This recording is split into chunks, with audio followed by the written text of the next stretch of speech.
चाहिए किसी भी थेरेप्यूटिक डिसीजन में, और क्लाइंट अपना डिसीजन इंडिपेंडेंटली ले। उसके बाद आता है नेक्स्ट जो हमारा आता है कॉन्फिडेंशियलिटी एंड प्राइवेसी। बहुत most important ethical concern, ethical issue जो हमें जब हम क्लाइंट के साथ रिलेशनशिप में होते हैं तो हमें ध्यान में रखना है। उसमें सबसे पहले है पर्सनल डिटेल। हर बंदा जब आपसे बात करता है, आपसे इंटरेक्ट करता है, पहली बात तो फ्री है वो शेयर करने के लिए। अगर वो शेयर करता है तो वो इन्फॉर्मेशन आपको, you have to keep all the information shared by the client fully and extremely confidential रखनी है आपको। किसी चीज किसी भी लेवल पे, किसी भी क्लाइमेट में, इन्वायरमेंट में, किसी भी सिचुएशन में आप उसको शेयर नहीं करना है। उसके अलावा कोई जो फैक्ट्स, पर्सनल इंफॉर्मेशन उसने जो शेयर की है उसको लेके अगर उसने आपसे कुछ बताया है, उसके पर्सनल लाइफ के इवेंट्स बताए हैं, कुछ फैक्ट्स शेयर किए हैं, तो आपको वो सारी चीज़ें, हो सकता है उसका कोई रिलेशनशिप था, हो सकता है वो किसी क्राइसिस में था, हो सकता है उसने किसी को बिट्रे किया है, हो सकता है उसने किसी कोई अच्छे बुरे काम किए हैं, तो उन चीज़ों को आप कभी भी किसी भी लेवल में डिस्क्लोज किसी के सामने नहीं करेंगे। लेकिन कई बार होता है कुछ चीजें आप प्रोफेशनल प्लेटफॉर्म पे आप उसकी उन चीजों को शेयर कर सकते हैं। वो प्रोफेशनल सेटअप है, वो आपको डिसाइड करना है।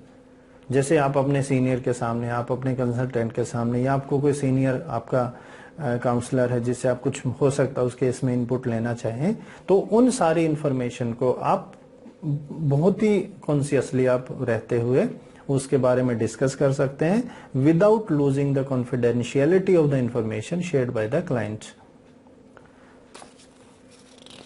उसके बाद आता है प्रोफेशनल रिस्पॉन्सिबिलिटी। हर इंसान, जब हम किसी प्रोफेशनल एक्टिविटी में, रिलेशनशिप में इन्वॉल्व होते हैं, तो कुछ हमारी प्रोफेशनल रिस्पॉन्सिबिलिटी होती है। सबसे पहले जिस चीज का, जिस डोमेन में, जिस particular psychiatric, mental, emotional, psychological problem के लिए हम अपनी सर्विसेज देते हैं, उसमें हम फुली कॉम्पिटेंट होने चाहिए। उस कॉम्पिटेंस को लेके भी कोई भी डाउट नहीं होना चाहिए। We should be beforehand well prepared. सारी जो डिजायर्ड कॉम्पिटेंस है उस चीज के लिए, काउंसलिंग के लिए, किसी पर्टिकुलर एरिया में है, जैसे डिफरेंट पॉपुलेशंस हैं, रेप विक्टिम्स हैं, आपके माइग्रेंट्स हैं, या फिर डिवोर्स केसेस हैं, ब्रेकअप के केसेस हैं, तो जो भी डिफरेंट पॉपुलेशंस हैं उसके लिए आप अगर अपने चाइल्ड साइकोलॉजी है, चाइल्ड केसेस हैं, मैरिटल है, तो ये सारी चीजें अगर आपके पास हैं, आप कॉम्पिटेंट इनफ, तो आपको उन केसेस को लोगे। Otherwise you can refer the case to the another counsellor. दूसरा, एडवर्टाइजिंग एंड सोलिसिटेशन। सो जब भी एडवर्टाइजमेंट करते हैं अपना, आप प्रोपोगेशन करते हैं अपना, तो आप उसमें कोई भी फेक डिग्री या कोई ट्रेनिंग ऐसा नहीं शो करना है। वट एवर यू पोजेस, जो आप पोजेस करते हैं आपको वही शो करना चाहिए। तो चीजें जो आप नहीं कर देते हैं पोजेस, किसी पर्टिकुलर डोमेन में आपका कोई ट्रेनिंग नहीं है, तो यू विल नॉट क्लेम। उसके बाद है क्रेडेंशियल। अपनी चीजों को लेके, आपकी क्वालिफिकेशन को लेके, आपको डिग्रीज को लेके, आपके सर्टिफिकेशन को लेके, उसके बारे में कोई भी वो नहीं हो। And you have to display it for the information for your clients कि आप क्या हैं, क्या करते हैं, और क्या क्या आपकी ट्रेनिंग एसेट्स हैं, और क्या अपने सर्विसेज के लिए एलिजिबल हैं, और आप कॉम्पिटेंट हैं, वही सर्विसेज आपको प्रोवाइड करानी है। और सबसे जरूरी प्रोफेशनल रिस्पॉन्सिबिलिटी होती है वेलफेयर ऑफ द क्लाइंट। जो भी आप इस थेरेप्यूटिक सेशन में करते हैं वो that is purely in favour of your client, in welfare of your client, benefit of your client. अगर कोई ऐसी चीज आप रिलेशनशिप में करते हैं जो आपके क्लाइंट के लिए बेनिफिशियल नहीं है या उसका नुकसान करती है इन एनी फॉर्म, किसी भी तरीके से, तो इसका मतलब आप एथिकल कोड्स का वायलेशन कर रहे हैं और वो हमें उस पर्टिकुलर रिलेशनशिप में नहीं करना चाहिए। उसके बाद आता है रिलेशनशिप विद अदर प्रोफेशनल्स। जो दूसरे प्रोफेशनल्स हैं उसमें हमें क्या क्या है चीजें हैं जिसके हमें दूसरों से जब इंटरेक्ट करते हैं, दूसरे प्रोफेशनल्स, हो सकता है जो प्रॉब्लम आप ट्रीट करते हैं उसी से रिलेटेड कुछ अदर प्रोफेशंस है, आपको कुछ क्लैरिफिकेशन चाहिए, आपको हो सकता है कुछ मेडिकल हिस्ट्री के बारे में जानना है, तो उन लोगों के साथ आपके क्या रिलेशन होने चाहिए उसके बारे में, ये बहुत बड़ा एथिकल कंसर्न है और इसको हमें पालन करना है। आपके रिलेशनशिप उनके साथ कंजीनियल होने चाहिए ताकि जो चीजें आप किसी को भेजें वो ठीक से ग्रीट करें और उनको ठीक से ट्रीटमेंट प्रोवाइड कराएं। उसके अलावा ऑनेस्टी शुड बी देयर। आप ऑनेस्ट होने चाहिए। आप रेफरल तभी देते हैं जब उस रेफरल की जरूरत है। Unnecessary referrals should not be done. मान लो हो सकता है आपको लगे कि वो मेरा दोस्त है, मैं उसके पास रेफर कर देता हूँ, वो फिजिशियन है, वो न्यूरोलॉजिस्ट है, वो साइकेट्रिस्ट है, ये बिल्कुल गलत प्रैक्टिस है। आपको लगता है कि उसको इस पर्टिकुलर हेल्प की जरूरत है तो आपको भेजना है, otherwise you will not send him to the other professionals aimlessly और बिना किसी पर्पज के। अगर ऐसा करते हैं तो हम इस एथिकल इशू को वायलेट करते हैं। उसके बाद है रेफरल क्वेश्चंस। जब भी आप कभी किसी किसी भी एजेंसी प्रोफेशनल के पास अपना क्लाइंट भेजते हैं तो क्लियरली आपको उसके आपको क्या क्वेश्चंस पूछने हैं, क्या आप क्लैरिफाई करना चाहते हैं, कहाँ कंफ्यूजन है, वो बिल्कुल क्लियर आपको रेफरल क्वेश्चंस की फॉर्म में भेजना है। अगर ऐसा नहीं करते हैं तो वो पर्सन विल बी कंफ्यूज्ड, उन्हें पता नहीं होगा कौन सी इंफॉर्मेशन आपको चाहिए, किस फील्ड में, किस डोमेन में आपको कंफ्यूजन है। तो जो रेफरल क्वेश्चंस आप भेजते हैं वो वेल रिटन होने चाहिए, वेल एक्सप्लेन्ड होने चाहिए, बिल्कुल इजी लैंग्वेज में उनको आपको लिखना है और उसको कन्वे करना है। अगर ऐसा नहीं होता, गलत हो सकता है, he will misinterpret the information, तो उस केस में client will be at loss और वो हम इट मीन्स हमारे एंड से जो एथिकल इश्यू है उसका वायलेशन हुआ है। उसके बाद आता है evaluation, assessment and interpretation. Her therapeutic relationship में हम क्या करते हैं, जब भी क्लाइंट आता है तो उसके बारे में हम जानकारी गैदर करते हैं, इंफॉर्मेशन कलेक्ट करते हैं, प्रॉब्लम को कौन कौन से प्रॉब्लम डोमेन है, कौन कौन से प्रॉब्लम एरियाज हैं, उनको आइडेंटिफाई करते हैं ताकि हम उन चीज़ों पे ठीक से हमें उसकी जानकारी मिले और उसको आगे फ्यूचर में उसके लिए जो हम थेरेप्यूटिक टेक्निक अप्लाई करना चाहते हैं या जो भी सॉल्यूशन हम प्रपोज करना चाहते हैं हम अच्छे से उसके बारे में कर पाए। तो उसमें सबसे पहले जो भी tool, technique, test, questionnaire, batteries जो भी हम करते हैं वो उसमें हमारी ट्रेनिंग होनी चाहिए।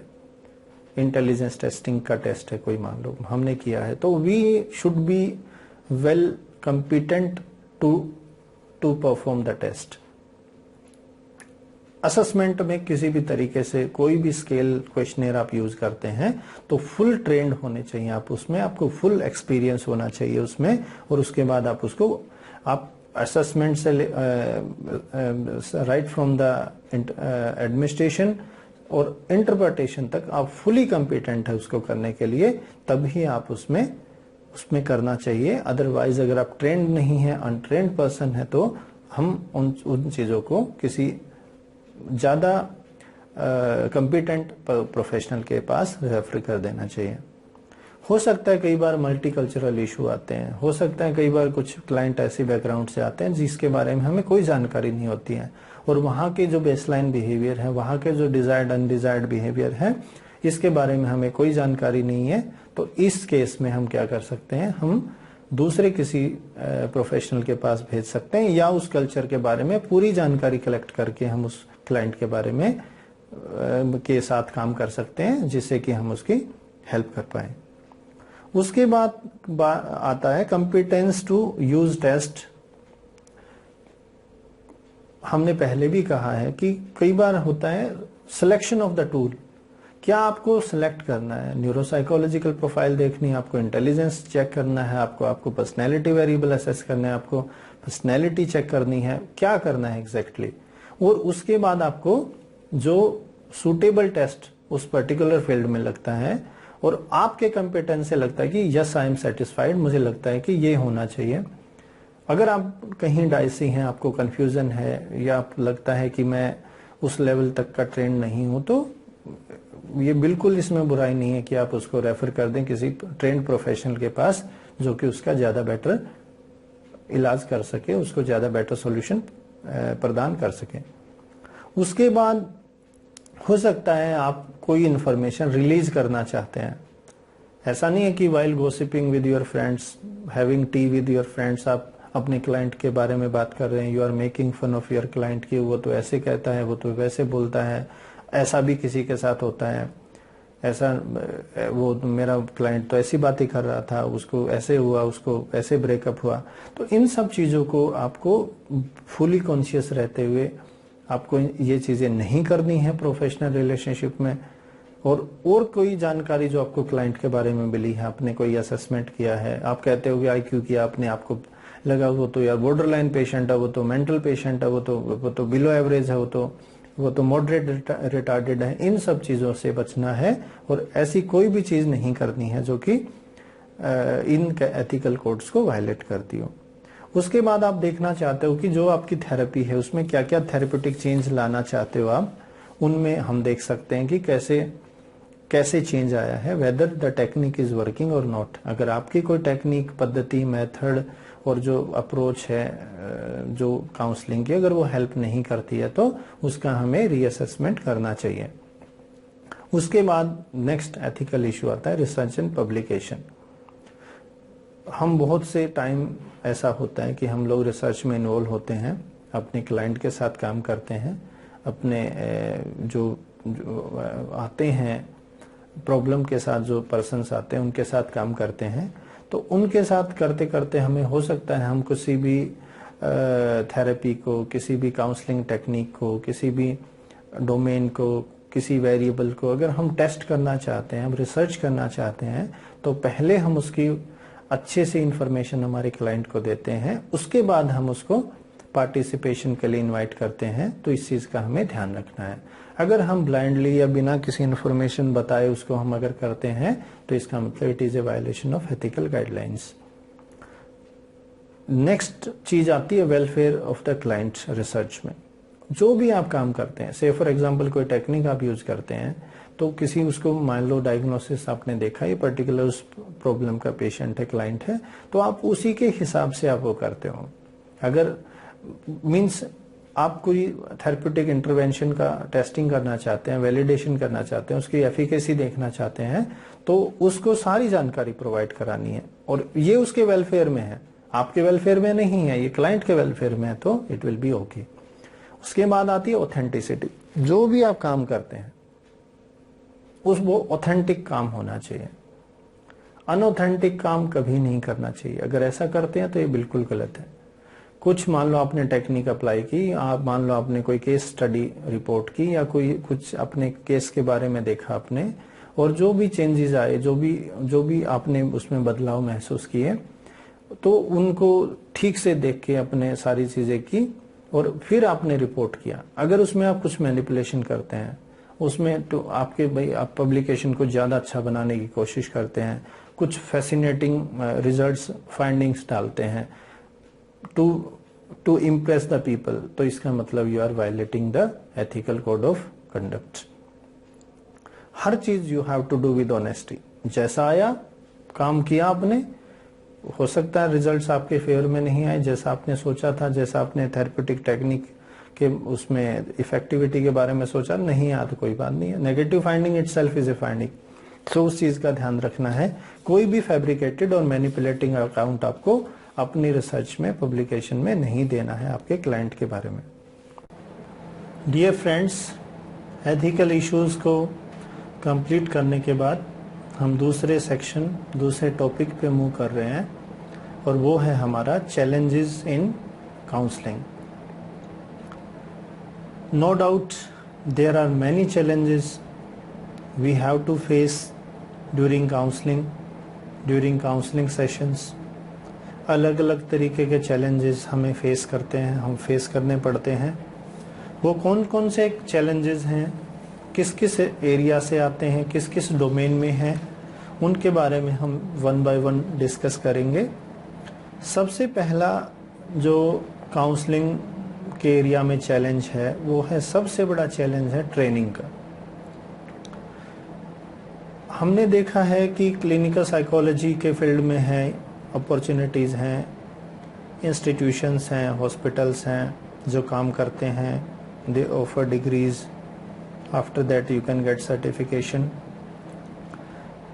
मेडिकल प्रोफेशनल्स में है, साइकेट्रिस्ट हैं, डोमेन देयर आर इंस्टीट्यूशंस जो मेडिकल डिग्रीज होल्डर को वो आगे फर्दर हायर एजुकेशन में कराते हैं, प्रोफेशनल्स डेवलप करते हैं.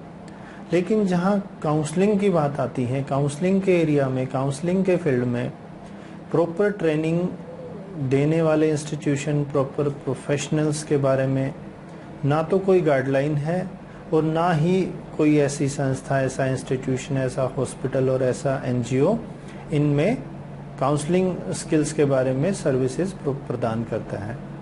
तो इसके लिए जो रिसोर्सेस हैं अवेलेबल नहीं है ट्रेनिंग के लिए, कहाँ से करें, कैसे करें.